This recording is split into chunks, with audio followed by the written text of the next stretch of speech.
बिस्मिल्लाहिर्रहमानिर्रहीम। अस्सलाम वालेकुम। परवरदिगार मोहम्मद वाले मोहम्मद के सदक़े में आपके रोज़ी रिज़्क़ में बरकत और इजाफ़ा अता करे, जहाँ रहें खुश रहें। आज मैं वीडियो जो आपके साथ रेसिपी शेयर करने लगी हूँ वो है फ्रूट चाट। फ्रूट चाट बनाने के लिए मैंने जो फ्रूट लिए हैं वो हैं ये 2 अदद पीच लिए हैं, एप्पल हैं, ये आलू बुखारे हैं जो कि मैंने 5 से 6 अदद लिए हैं।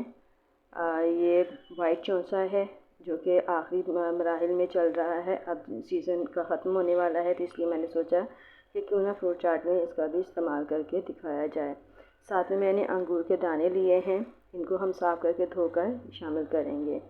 और 5 से 6 अदद या इससे ज़्यादा केले, जितने ज़्यादा हो उतने ही ज़्यादा अच्छे लगते हैं। तो ये मैंने 8 अदद केले लिए हैं, वो मैं इसमें कट करके शामिल करूँगी। साथ ही मैंने लिए है शुगर, चीनी आप अपने टेस्ट के मुताबिक ले सकते हैं। आज मैं क्रीमी चाट नहीं बनाऊंगी बल्कि मैं चीनी से ये चाट बनाऊंगी। अब इन तमाम फ्रूट्स को हम कट करके फिर मिक्स करेंगे और फिर हम आपको बताएंगे कि ये फ्रूट चाट कैसे बनती है। बहुत ही मज़ेदार यम्मी सी होती है। ये देखिए जी, यहाँ पे हमने तमाम फल जो हैं वो काट लिए हैं। अब शुगर हमने डाली है इसमें आप शुगर सिरप भी डाल सकते हैं, लेकिन हमने यहाँ शुगर डाली है क्योंकि फ्रूट के पानी से भी ये और ये चीनी जो है ख़ुद भी पानी छोड़ती है और मैंगो भी जो है पानी छोड़ देता है, तो इसलिए उसके पानी से ही ये शीरा बन जाएगा।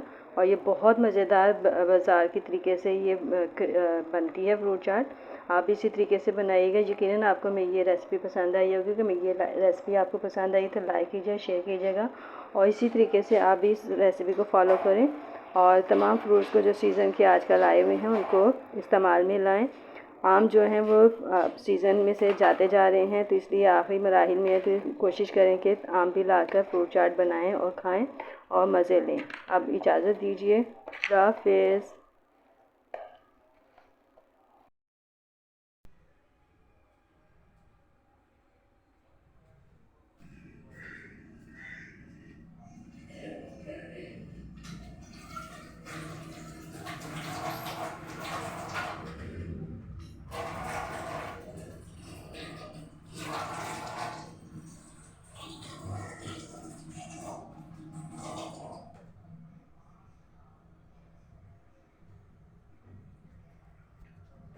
चूल्हे में से जल्दी आ गया, कढ़ाई चढ़ा देनी है। और मैंने ज़रा सा गोश्त माशाल्लाह, लेकिन गोश्त नहीं है।